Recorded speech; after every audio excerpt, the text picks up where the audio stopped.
Halo, assalamualaikum teman-teman. Salam sehat buat kita semua ya teman-teman. Jadi pertanyaan yang sering muncul kepada kita ya teman-teman, kepada Jogja Anggur terutama, ada pertanyaan apakah Indonesia bisa swasembada anggur. Jadi itu pertanyaan yang sering muncul ya teman-teman.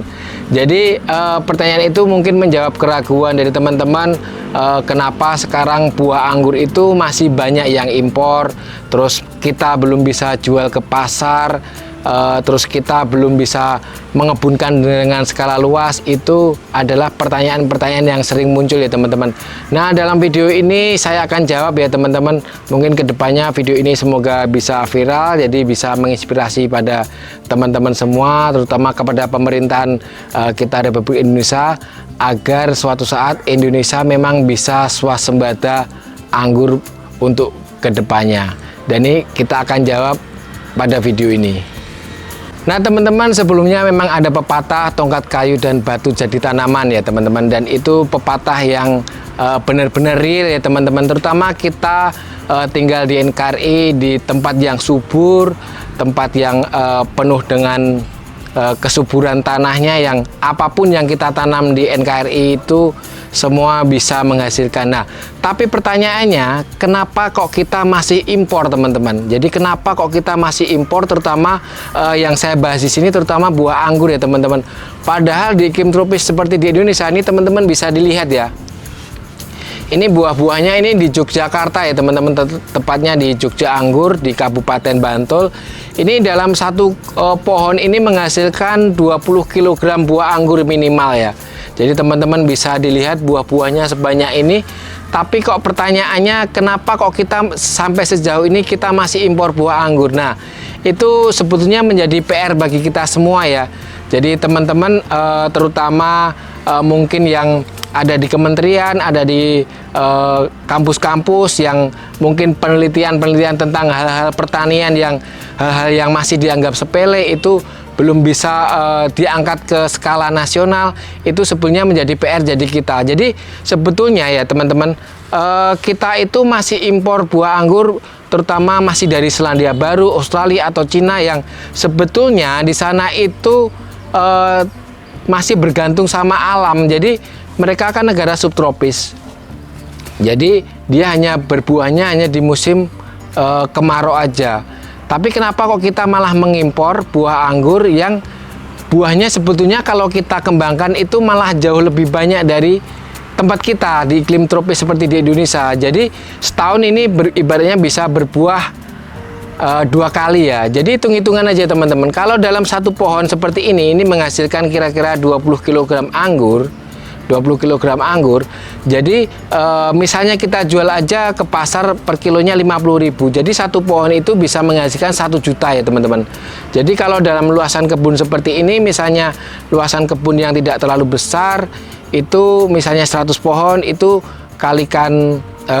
dikalikan 20 kg itu sudah bisa menghasilkan buah anggur yang banyak sekali. Jadi sebetulnya kalau benar-benar kita kembangkan, itu kita bisa mencukupi pasar nasional kita. Nah, kita memang harus mengembangkan ini dari awal dulu, karena memang support semuanya kita memang belum ada ya. Kita hanya kemandirian aja dari tim kita sendiri. Jadi sebetulnya ini adalah prospek yang sangat menjanjikan, karena sektor pertanian kedepannya itu adalah sektor yang benar-benar dibutuhkan untuk kemandirian pangan, terutama di Indonesia. Jadi kita harus melek benar-benar tentang pertanian seperti ini.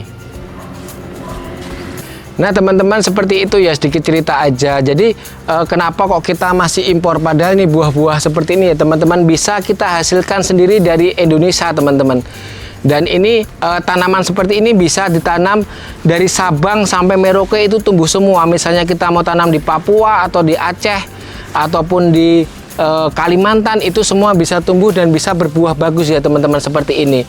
Tapi pertanyaannya tadi, kenapa kita mesti impor? Jadi harapan kita kedepannya ada petani-petani milenial dan akademisi juga yang akan benar-benar mengembangkan pertanian, terutama di sektor anggur, sehingga kita suatu saat bisa benar-benar menghasilkan buah anggur yang besar, buah anggur yang berkualitas, dan tentunya jauh lebih bagus daripada buah anggur yang kita impor. Karena apa teman-teman? Buah anggur seperti ini sebetulnya lebih manis daripada yang kita beli di toko buah ya, karena kita bisa timingnya kapan panennya itu kita bisa pas, jadi kita bisa menentukan tingkat kematangannya sehingga buah-buah ini jauh lebih manis daripada kita beli di toko buah. Nah, itu juga akan menjadi PR kita. Semoga kedepannya juga pemerintah akan mensupport dan memfasilitasi terutama petani-petani milenial yang akan mengembangkan sektor pertanian yang lebih besar lagi untuk kedepannya mencukupi kebutuhan swasembada pangan di Indonesia, terutama di buah anggur yang benar-benar kita geluti. Nah, harapan dari kami ya teman-teman, semoga video ini bisa viral atau teman-teman bisa bantu share atau bagikan sehingga nanti bisa sampai ke kementerian-kementerian yang di bidangnya, terutama di bidang pertanian, sehingga video ini akan menjadi inspirasi ya buat pertanian di Indonesia, terutama di bidang pertanian yang untuk ketahanan pangan, sehingga akan ada fasilitas-fasilitas lebih yang terutama untuk para petani-petani milenial yang akan mengembangkan sektor budaya tanaman terutama di bidang anggur seperti ini. Nah, teman-teman, kalau ditanya ini bisnis ini menguntungkan atau enggak, ini sangat menguntungkan sekali ya teman-teman hitungannya ya. Jadi satu pohon misalnya 20 kg per pohon, misalnya kita tanam 100 pohon, itu udah kira-kira udah 2 ton ya. 2 ton misalnya kita harga jualnya 50.000, itu sudah menghasilkan 100 juta. Ibaratnya dari pembuatan greenhouse-nya atau pembuatan perkebunannya itu kita 2 atau 3 kali panen aja udah BEP sebetulnya. Hanya kita masih terkendala juga persaingan dari impor, dari serbuan buah-buah impor dari luar negeri yang terus masuk di Indonesia yang harganya dibikin hancur-hancuran. Padahal itu sebetulnya buah-buah anggur yang masuk itu pastinya memakai bahan pengawet ya teman-teman, agar buah anggur itu lebih tahan di perjalanan dan tentu saja dia awet. Jadi kita harus mengimbangi itu, mengcounter itu dengan menyediakan buah-buah anggur yang sehat, buah-buah anggur yang berkualitas, sehingga kita bisa bersaing dengan pasar impor yang masuk ke Indonesia. Jadi menjawab pertanyaannya, apakah Indonesia bisa swasembada anggur? Di sini saya menyimpulkan jawabannya adalah bisa ya teman-teman. Jadi kesimpulannya adalah bisa. Bisa itu tentu saja diimbangi dengan kita menciptakan sebuah kebun yang benar-benar terintegrasi, kebun yang benar-benar nanti bisa menghasilkan buah yang banyak, berkualitas, dan tentu saja itu juga membutuhkan prasarana juga, sehingga kita bisa membuat buah anggur yang benar-benar berkualitas dan tentu saja jauh lebih bagus daripada impor. Jadi jawabannya adalah bisa ya teman-teman. Ini buah-buah anggur ini sebenarnya udah banyak yang terpetik. Jadi tapi masih banyak banget, dan pastinya juga ketika kita mau budaya anggur dengan skala yang lebih besar lagi, tentu saja itu kita bisa menciptakan swasembada anggur terutama di Indonesia, dan harapan kita juga akan kedepannya impor-impor yang masuk ke Indonesia terutama di bidang anggur itu akan berkurang, sehingga pasar-pasar lokal akan mencukupi pasar nasional, sehingga menciptakan petani-petani milenial yang akan lebih serius lagi, yang akan bergelut di bidang anggur, dan terutama nanti juga akan lebih banyak lagi sektor-sektor yang lain terutama di bidang pertanian lainnya. Jadi semoga aja keran impor nanti juga akan berkurang dan kita bisa bersaing dan bisa menciptakan yang lebih bagus lagi daripada kita harus impor dari negara lain. Nah teman-teman, untuk menjalankan dari niat kita misalnya Indonesia biar bisa swasembada anggur terutama, jadi kita tetap harus semangat ya teman-teman. Jadi kita mulai kembangkan, kita tanam anggur-anggur walaupun belum skala besar, misalnya di rumahan, minimal kita bisa mencukupi kebutuhan kita sendiri. Hasil panennya kita bagikan keluarga, itu akan lebih bagus lagi daripada kita harus membeli buah-buah anggur impor yang ada di toko buah. Jadi kedepannya suatu saat Indonesia pasti juga akan ada pertanian yang besar dan bisa menciptakan buah-buah anggur yang lebih banyak. Jadi tentu saja uang dari impor itu lebih baik kita putarkan di pasar lokal, sehingga petani-petani terutama petani milenial dia akan lebih berkembang dan lebih semangat lagi untuk mengembangkan ke sektor-sektor pertanian yang lainnya. Ini buah-buahnya teman-teman ya. Ini di Yogyakarta ya, sudah kayak di Australia ya. Sudah kayak di Australia. Jadi ini bisa kita ciptakan sendiri, dan kita sebetulnya kalau dibandingkan dengan Australia kita menang banyak ya. Karena Australia itu panennya setahun 1 kali, kita bisa setahun 2 kali.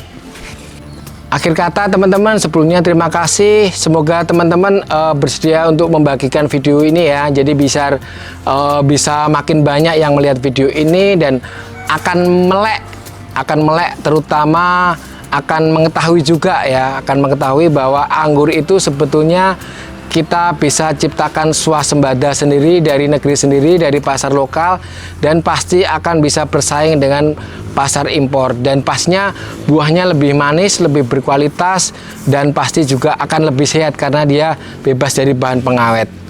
Nah seperti ini teman-teman ya. Jadi tetap semangat ya teman-teman, terutama teman-teman petani milenial, petani yang akan menjadi tulang punggung dari NKRI, karena kedepannya sektor pertanian itu ketika akan ada krisis-krisis itu pertanian itu adalah faktor yang terpenting, karena itu adalah mencukupi kebutuhan pangan terutama di bidang lokal, sehingga kita tidak bergantung pada pasar impor. Jadi seperti ini teman-teman buah-buahnya. Jadi ini di Yogyakarta ya, bukan di Australia. Jadi akhir video saya cukupkan ya teman-teman. Tetap sehat-sehat selalu, petani-petani milenial tetap semangat. Jadi tetap kita kembangkan sehingga kita kedepannya bisa swasembada anggur. Terima kasih teman-teman. Salam sehat selalu, salam Jogja Anggur.